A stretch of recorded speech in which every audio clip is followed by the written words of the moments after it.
जय गोपी जन वल्लभा गिरिवरधारी।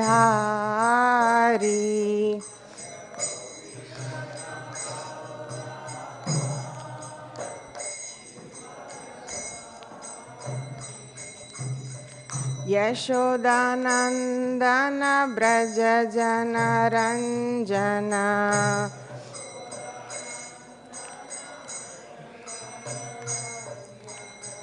यशोदानंदन ब्रज जन रंजन।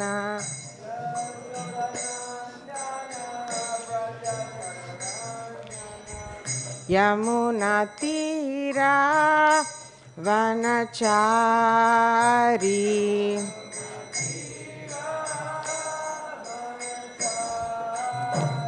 यमुना तीरा वनचारी।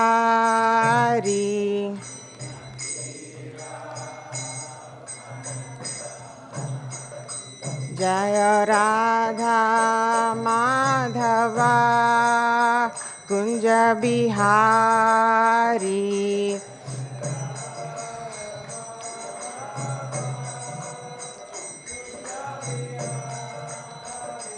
हरे कृष्णा कृष्णा कृष्णा हरे हरे, हरे रामा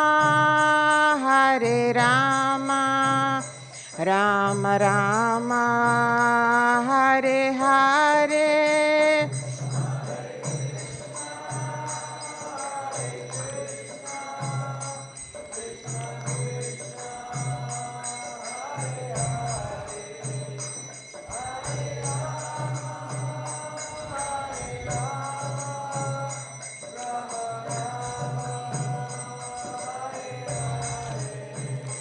जय राधा माधव राधा माधव राधे।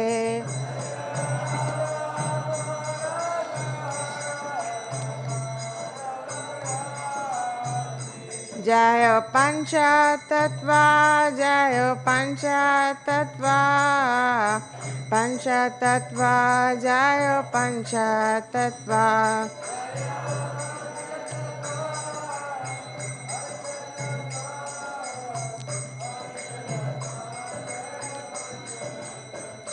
जय नरसिंहदेव जय प्रहलाद महाराज। नरसिंहदेव जय प्रहलाद महाराज।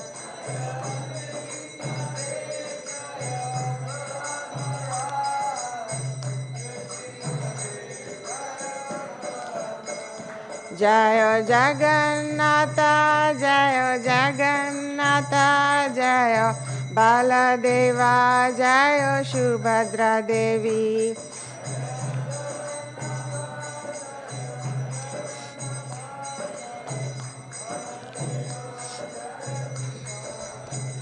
जय जय प्रभुपाद प्रभुपाद प्रभुपाद, जय जय Prabhupada.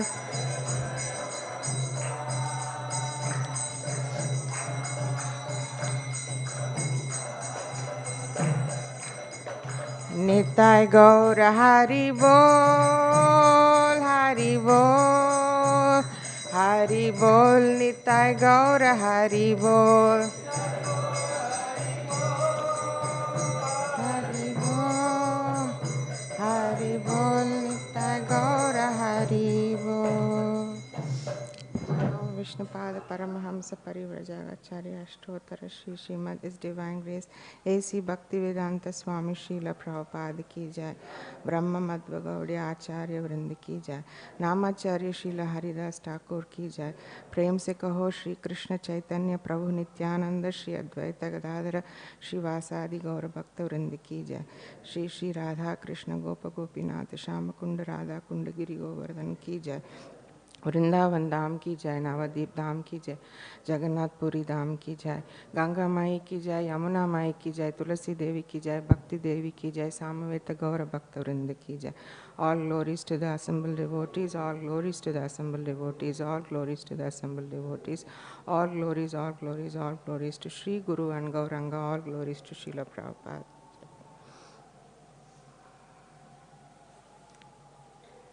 Om Namo Bhagavate Vasudevaya.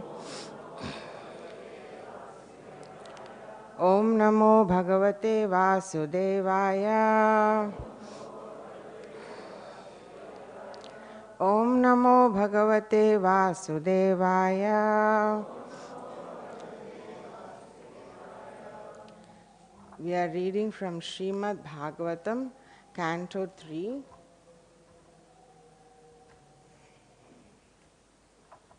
Chapter 12, verses 20 to 22. Verse 20. Maitreya uvāca, evam ātma-bhuvādiṣṭaḥ, parikramya girāṁ patim, bāḍham iti amum āmantrya viveśa tapase vanam. Śrī Maitreya said, thus Rudra, having been ordered by Brahmā, circumambulated his father, the master of the Vedas. Addressing him with words of assent, he entered the forest to perform austere penances. Text 21. Atābhidhāyāt yataḥ sargam dashaputra prajanjire bhagavac-chakti-yuktasya loka-santāna-hetavaḥ. Brahmā, who was thus empowered by the Supreme Personality of Godhead, thought of generating living entities and begot 10 sons for the extension of generations. Verse 22 is on the board. Maitri angire angirashu pulatsyaha pulaha kratuhu brigurvashishto dakshascha dashamastatra naradaha marichir atri angiraso pulatsya pulaha kratuhu brigurvashishto dakshascha dashamastatra naradaha marichir atri angiraso pulatsya pulaha kratuhu brihurvashishto dakshascha dashamastatra naradaha.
Vaishnavis.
Marichihi, Atri, Angiraso, Pulatsyaha, Pulaha, Kratuhu, Briguhu, Vasishtaha, Daksha, names of the sons of Brahma. Cha, and Dasamaha, the 10th, Tatra, there, Naradaha, Narada.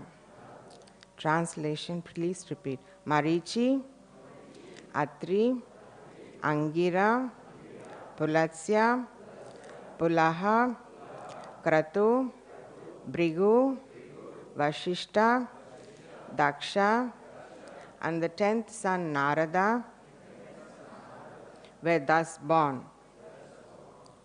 Purport. The whole process of creation, maintenance, and dissolution of the cosmic manifestation is meant to give the conditioned souls a chance to go back home, back to Godhead. Brahma created Rudra to help him in this creative endeavor. But from the very beginning, Rudra began to devour the whole creation, and thus he had to be stopped from such devastating activities. Brahma therefore created another set of good children who were mostly in favor of worldly fruitive activities. He knew very well, however, that without devotional service to the Lord, there is hardly any benefit for the conditioned souls, and therefore he at last created his worthy son Narada, who is the supreme spiritual master of all transcendentalists. Without devotional service to the Lord, one cannot make progress in any department of activity, although the path of devotional service is always independent of anything material. Only the transcendental loving service of the Lord can deliver the real goal of life, and thus the service rendered by Sriman Narada Muni is the highest among all the sons of Brahma.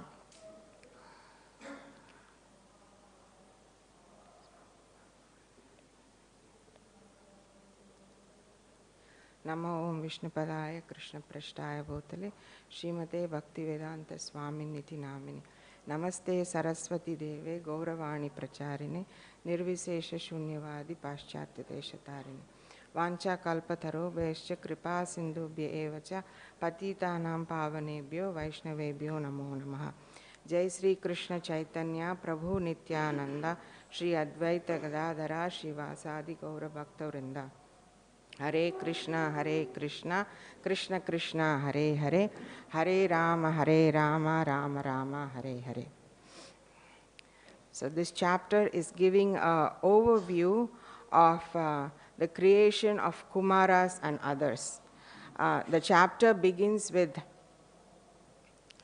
Brahma creating the elements that create the impression of material world. So before the living entities are put into this world, we need to make the setup. You know, when you have to go into a game, first the game is set up. You know, there is some particular kind of skin, as they call it. You know, like if you're in a forest, there will be trees, there will be some wild waterfall and things like that, that give you an impression that, yeah, actually this is a forest. You know, it might be just an illusion, but an expert gamer knows how to choose the environment where he is playing, you know, to get the best gaming experience. So the first task was to create those elements that actually give the living entity the sense that they are the masters. That's the game. They come to the material world because they want to be the Lord. So in order for that to happen, they have to first forget their real identity. They have to think that they are the Lord and Master. They have to have false ego. They have to have the concept of I and mine, and they have to have fear of death. The soul never dies, but if you are in the material world, when the material body finishes, you have to take another body. So all these concepts were first created by Lord Brahma. And of course, he was very unhappy about it, because Srila Prabhupada mentions in the puppet that even though it is a thankless task, it is a task that's entangling, taking the living entities away from Krishna. So he was unhappy. So then he meditates, and then after he is purifying his mind, he creates the 4 Kumaras. And as soon as the 4 Kumaras appear, they immediately, Brahma orders them, no, please, the purpose of me creating you is to further the material creation by making more, populating the universes. So please take up the task.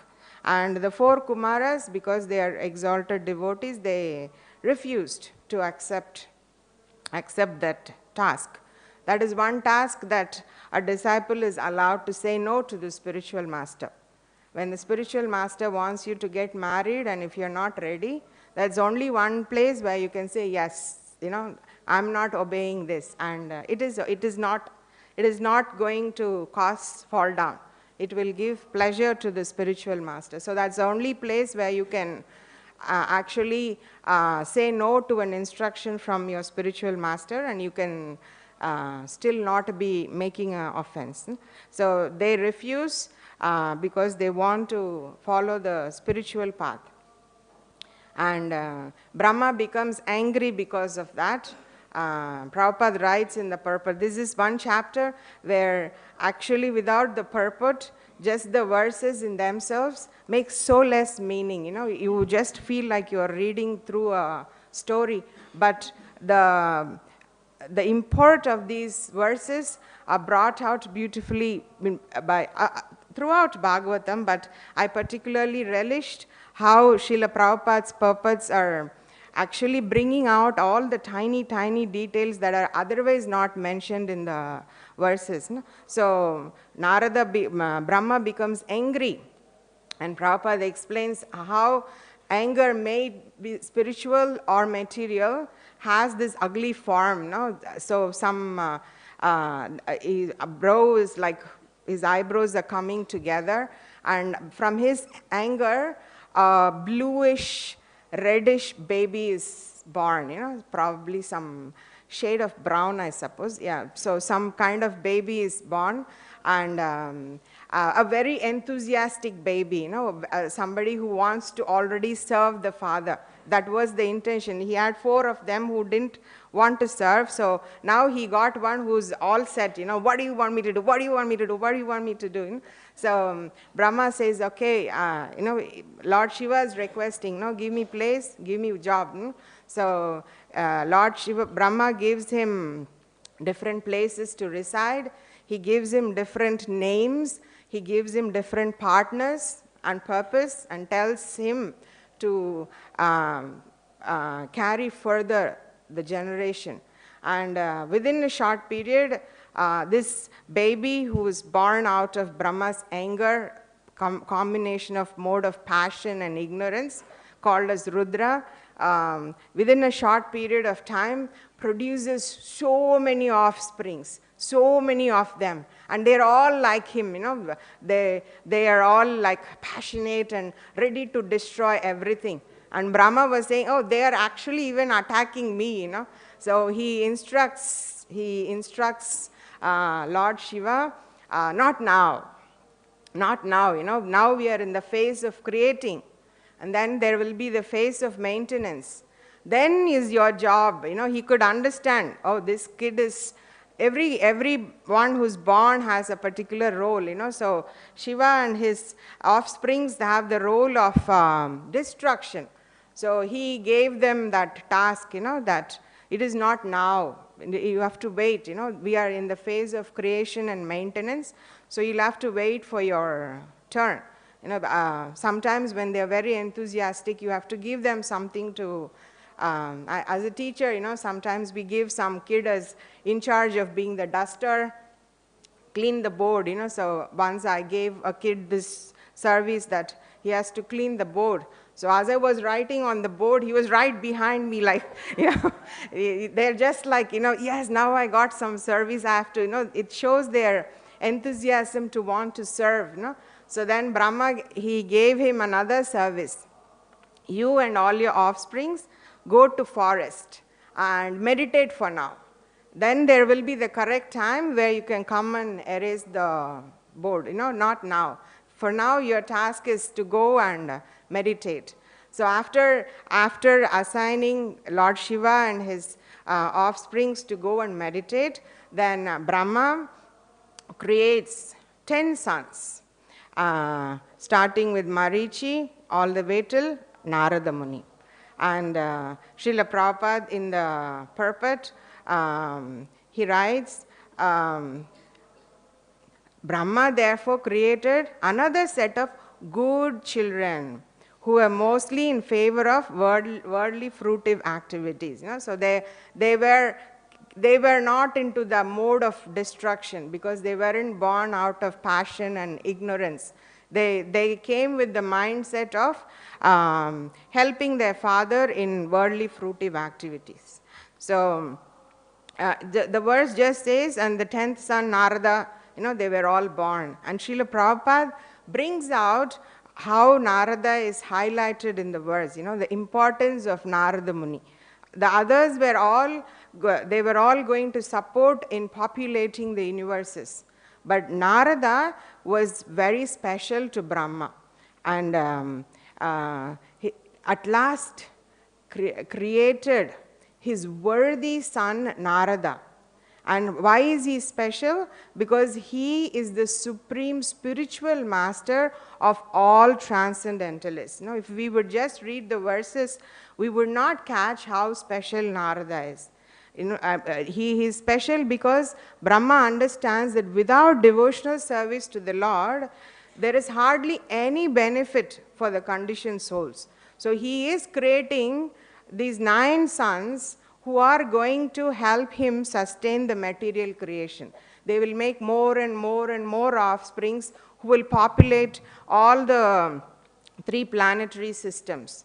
But Narada is highlighted as the special son of Brahma because he is not going to be helping in populating. He is going to be not helping in destructing.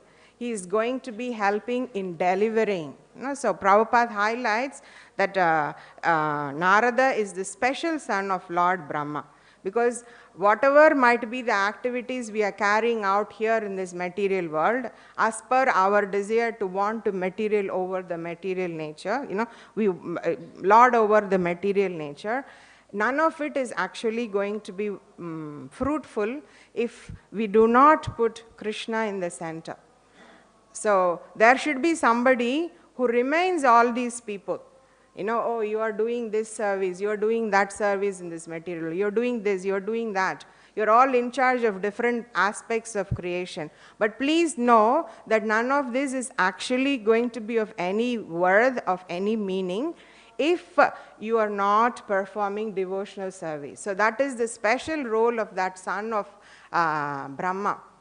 He gave the purpose for everyone else's service, everyone else's job description. No? He introduced the element of Krishna in everyone else's job, thereby making it devotional service. Without the idea of devotional service, there is no purpose for material creation. Ultimately, the whole purpose of creation, maintenance, and dissolution of the cosmic manifestation is meant to give the conditioned souls a chance to go back home, back to Godhead. So that is the special job that was assigned to Narada. So Brahma is particularly fond of this son because he had that key task of introducing Krishna consciousness everywhere. So in Bhagavad Gita 3:42, Krishna talks about a hierarchy. Indriyani parani ahur, indriyebhyo param manaha, manastastu para buddhir, yo buddhir paratastu saha. So there is order of superiority. So the lowest rung is the sense objects. So higher than the sense objects are the senses themselves, which can enjoy these sense objects. Higher than the senses is the manastastu, the mind is higher than the senses. And higher than the mind is manastastu para buddhir, the buddhi, intelligence is higher than that. And then higher than the intelligence is the self or the soul. So in this material world, we all have leaders, people who guide the souls on these different platforms, help people act on these different platforms. And they gain popularity because of their ability to guide millions and lakhs of people to act in these various platforms. And when we are acting in these platforms, the actions can be of three types. We can act in a Shuddha way, in a proper, expected Vedic way. You can act in a improper way, aparada. Shuddha, aparada means it is not correct, it is not recommended in scriptures. And the third one is abhasa. Abhasa means it is not correct, but it is not wrong also. It's just like a reflection.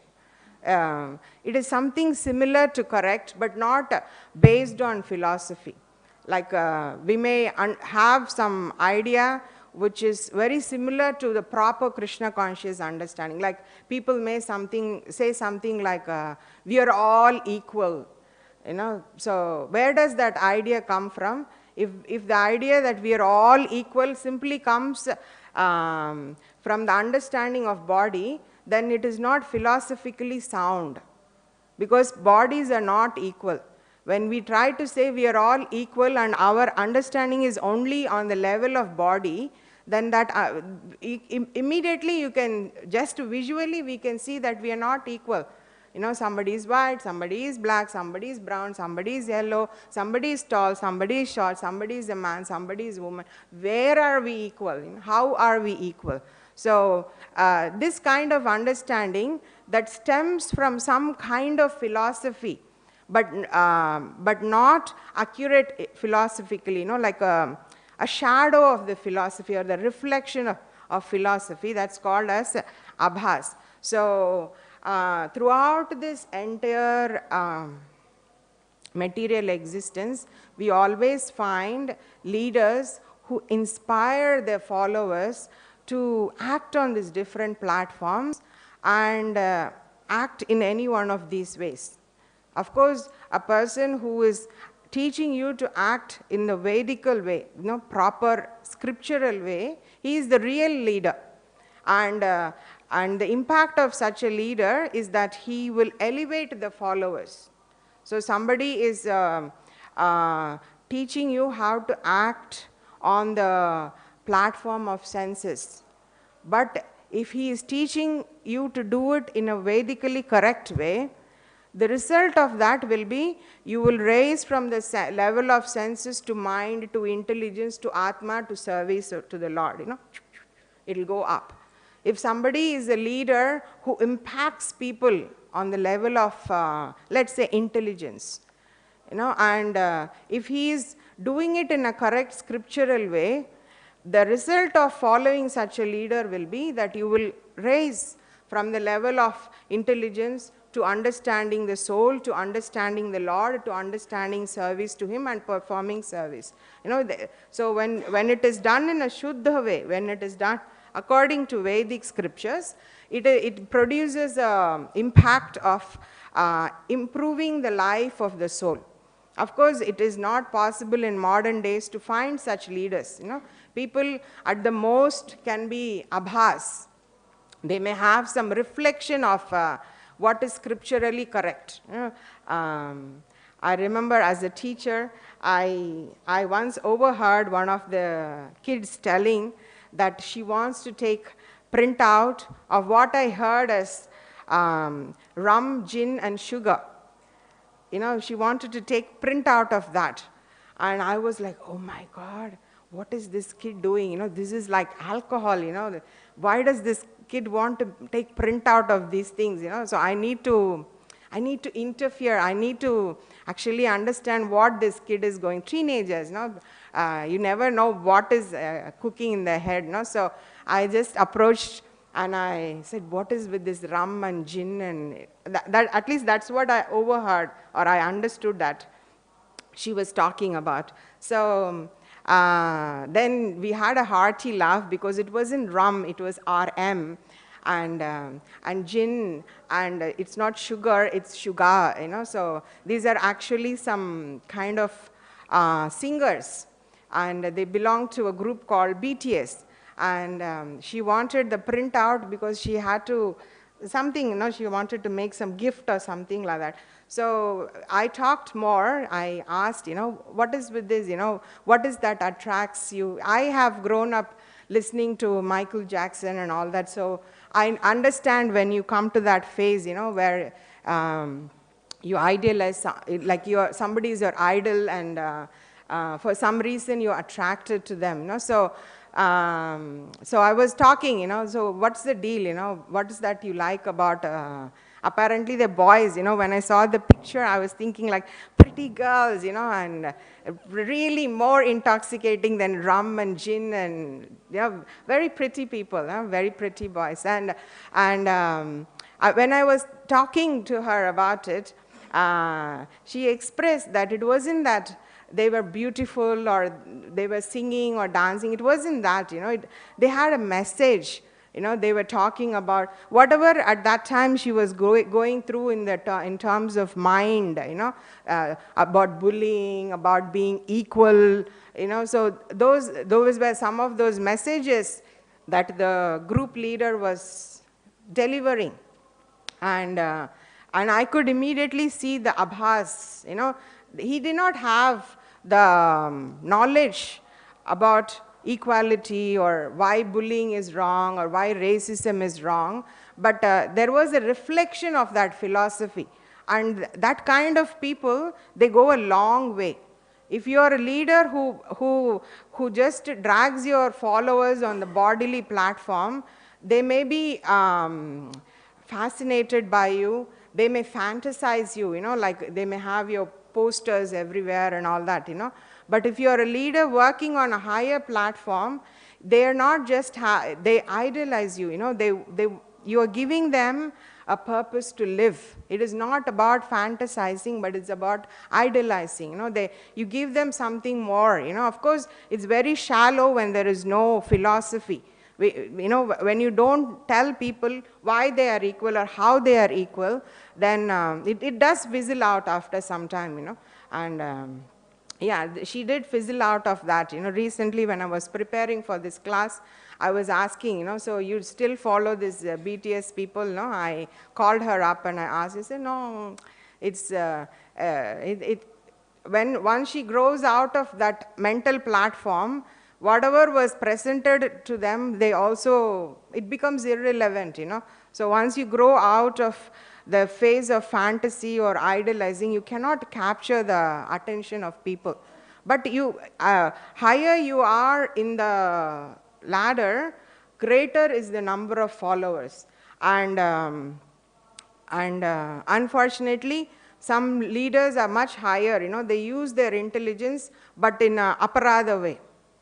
They do not give the proper knowledge, they are, they may be guiding millions of people, but in a wrong way, they may have followers, but in a wrong way, they are telling you the wrong way of enjoying senses, wrong way of using the mind, wrong way of using the intelligence, drugs, terrorism, violence, they could guide you in a wrong way, or they could guide you in a shadow way, in abhasa way.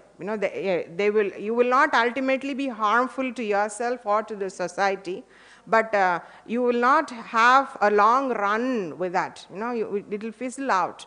But at least you are not bad. You will not you will not be a follower who wants to go and take aeroplane and crash some huge buildings and kill people, and that kind of things won't happen. You will be more into different isms, nationalism, altruism, philanthropy, so many things you will be into, trying to do good, acting on a higher platform, understanding that bodies, the shadow understanding is bodies are equal. The real understanding is soul is equal.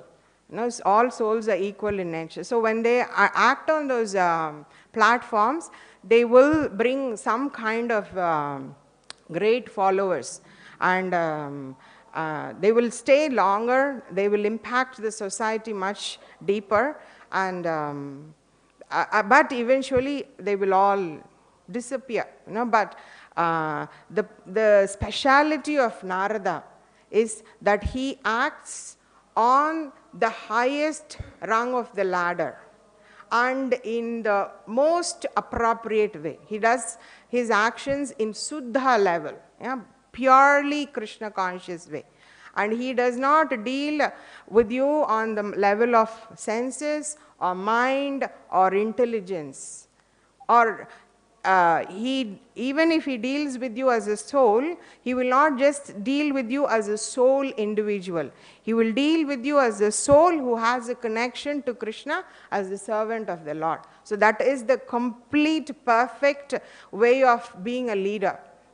And that is why Brahma was very happy to have his supreme spiritual master of transcendentalists. That is how Srila Prabhupada glorifies Lord Brahma. He is the supreme spiritual master of all transcendentalists. Transcendentalism begins when we understand that we are not the body. Higher than that is to understand that Krishna is the supreme personality of Godhead, and I am a soul who is his servant.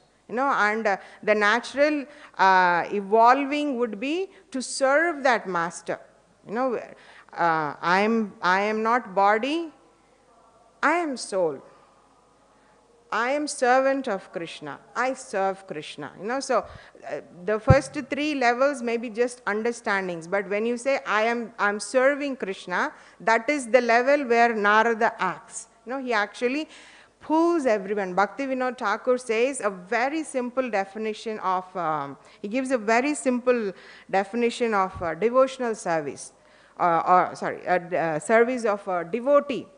What is the definition of a devotee? A devotee is one who can make everyone else as devotee. So Narada and following in his footsteps, our Srila Prabhupada are ideal devotees, because they do not differentiate who is qualified, who is not qualified, what body they are in, even in animal form. If they are in animal form also, they will think that this living entity can do devotional service. So if you are already in the path of devotional service, you will see in Bhagavatam, like Prahlad Maharaj. Already when in the womb of his mother, Narada was able to identify him as a devotee. And he furthered the instructions and helped him become a pure devotee of the Lord. And so Narada can preach to devotees, and Narada can preach to the pious. When Dhruva Maharaj was in forest, who was there with him? Who was the one who was testing him and guiding him? Narada. So you may be already a devotee, you may be just a pious person who can be brought to the path of devotion. You're one of those four, searching for answers, you're searching artha, or you are in distress, you have some questions. So all this, he identifies those pious class and pulls them in Krishna consciousness. And even impious, people who are not pious, when he saw Mrigari, Valmiki, they were killing people, and he did not say like, oh, no, they're not ready for Krishna consciousness, When he sees that kind of people, Narada, Srila Prabhupada, we see that immediately they'll give a slap. Rascal! What nonsense is this? Immediately they will churn this, he tells Mrigari, go and ask your wife. Go and ask your children. You're killing and doing all, anybody is going to take up a part of your karma. He shakes them up, so that they will leave that impious path and turn to Krishna conscious. And he sustains their devotional life. He not only brings them to Krishna consciousness, he helps them maintain that Krishna consciousness through his instructions. Like in Dhruva Maharaj's case, when he tested and Dhruva was showing very strong determination to surrender to the Lord, then he gave him instructions that will sustain their devotion. Worship the Lord in the banks of Yamuna with water. He gave him the whole process of worshipping deity and chanting mantra and meditating on the form of the Lord. So he sustains even the snake. When he saw the snake who was envious and disturbing others, he preached to the snake. He made the snake a devotee. But after some time when he came back, the snake was already half dead. So what did he say? What did he tell the snake? The snake doesn't bite anymore. He has become a devotee. So people are not scared, so they're beating him up. So what did he say to the snake? Yes. So he knows how to help. Thank you, Prabhu.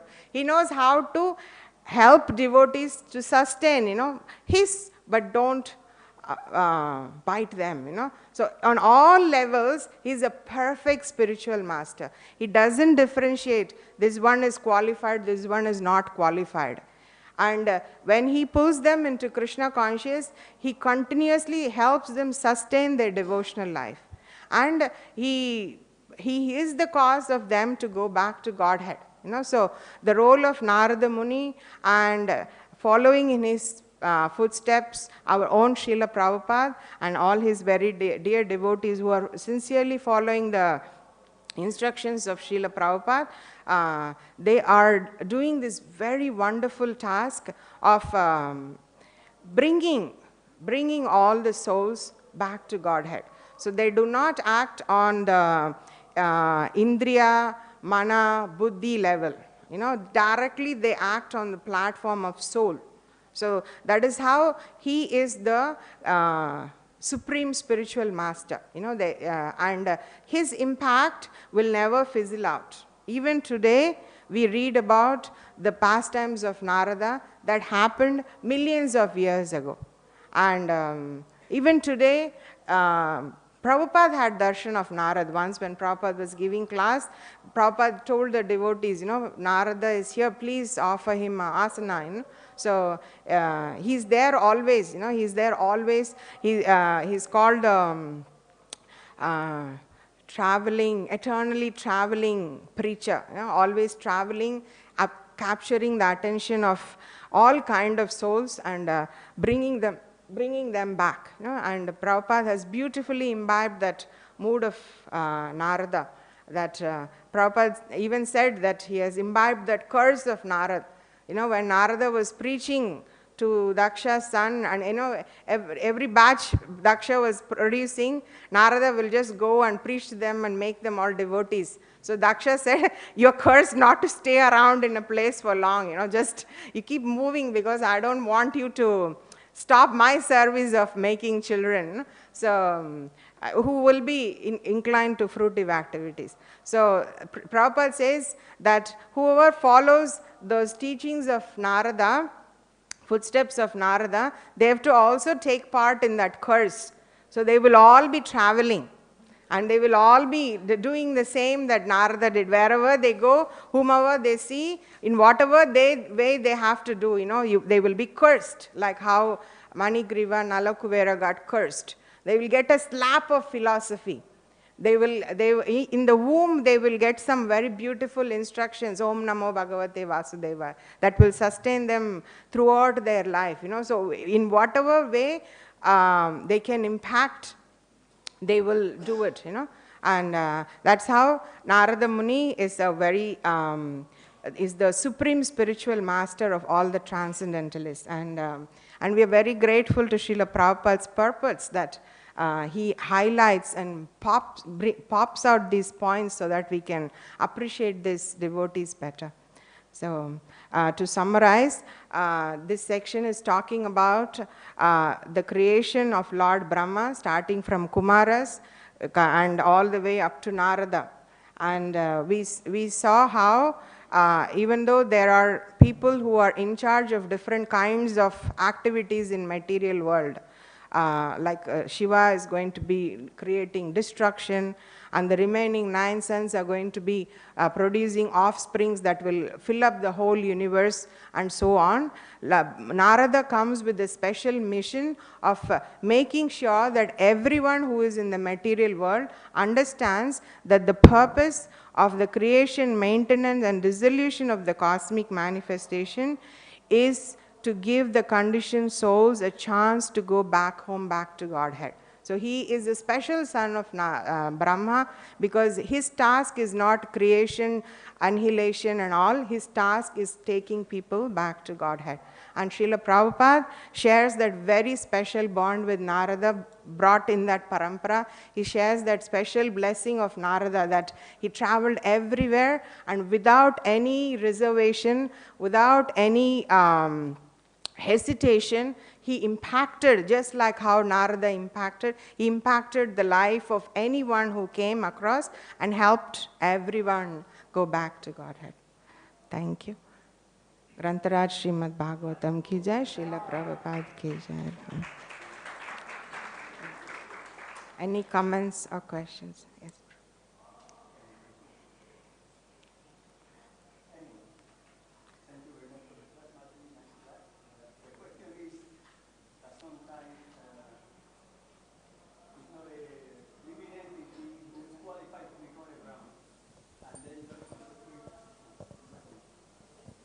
So the question is this, that how, one way or other, sometimes it's not a living entity who is so pious, then Lord Krishna has to come in the form of Brahma.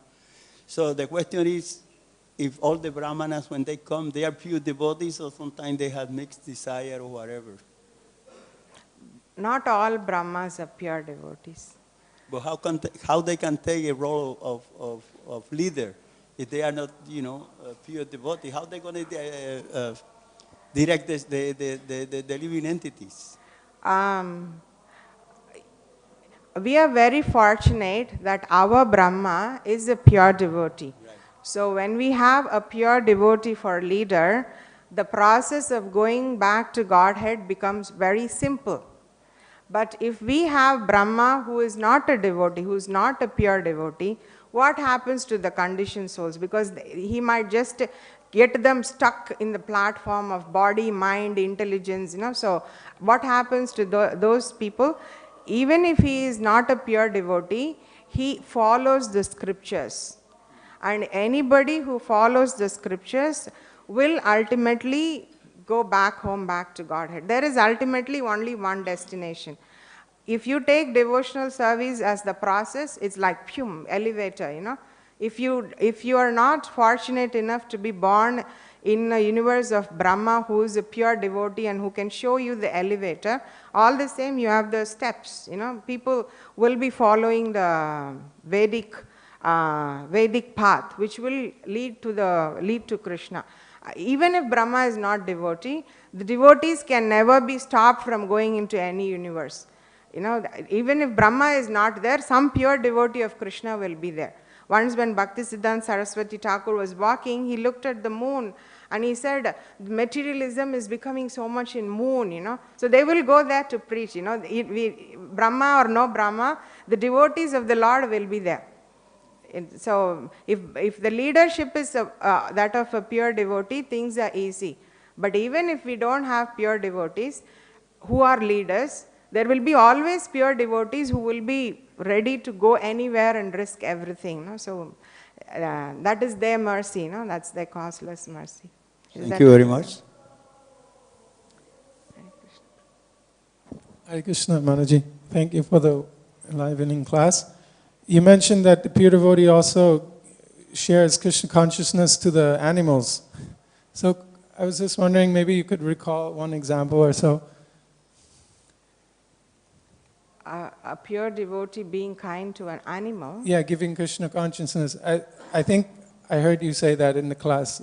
The snake, no? Okay, Narada was preaching to the snake, who was a vicious animal, and the snake understood his teachings.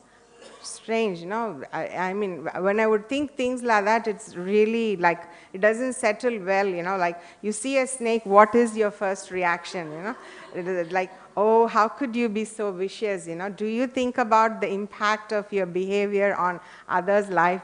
So special, Narada is so special, where everybody else would run, he would stand and talk, because that is the nature of Uttama Adhikari. He has the power to see that everyone is a devotee.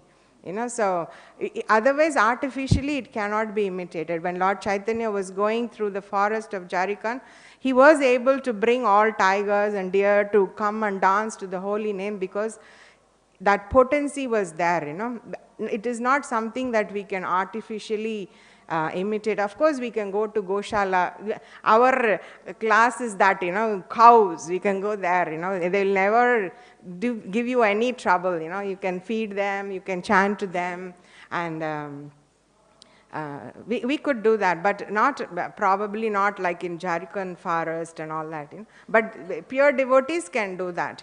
He preached to the snake gave up his habit of killing others with his poison. After some time, when Narada came, he saw that the snake was actually in a very bad condition. He was about to leave his body. And Narada asked, what happened? He said, because I stopped troubling them, now they are troubling me. They know that I am poisonous, so they are hitting me with stones. They're beating me up. And then Narada gave him a solution. You just give them the impression that you're going to bite them if they come near you. Then they will run away. Then you don't actually bite them, and you can continue your devotional service. No, you could be a devotee. So yes, it is possible. Thank you, Prabhu. Please share, Prabhu. You can share. You please share. Oh.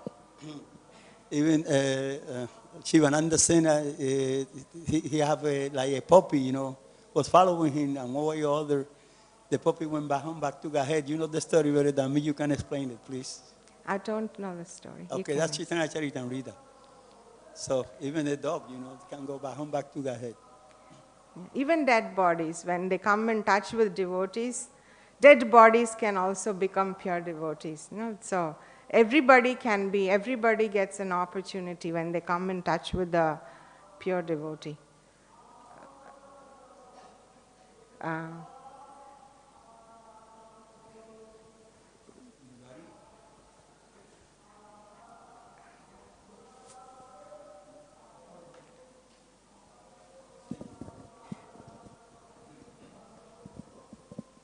Hare Krishna. So, pure devotee, as you said, so how to become a pure devotee in that level, from this level to that level? Any specific process, easy process, or it is very difficult process? What is it? How did Narada become a pure devotee? If we follow in his footsteps, we will get the same result. He served the Bhakti Vedantas when they came to his house in his previous birth, when he was the son of a maid servant. He had the opportunity of serving the Bhakti Vedantas who were staying during the Chaturmasya. So you serve them, you take the remnants of their food with their permission, and you hear from them. That's what Narada did. You take the association, you take their remnants, you offer them some service, and we follow in that. We follow same like Narada, we get same result. And he was humble, he was not challenging. He would ask questions, but not in a challenging way. But to know, sincere inquiry, not challenging inquiry. So we follow the life history of Narada. Those are some of the things that he did, and that impacted, that attracted the attention of the Lord to give him blessing to become Narada in his next birth. It was like a whole, like Narada was his child, and then and he died, and then it was not that he was born like after some years. There was like a whole period of pralay, full dissolution of the material existence. So like millions of years gap was there. And then after the pralay, when it started again, creation, he came back with all his devotional credit intact. He became son of Brahmā. No? So that is the power of devotional service. That even if it's like millions of years gap, it is not going to go away. So we have to make that account, though, by serving the pure devotees, asking them questions without mood to challenge, accepting their remnants from the food and the lotus feet dust. So those are things that create sprout devotion in one's heart. Is that okay, Prabhu? Grantaraj Shri.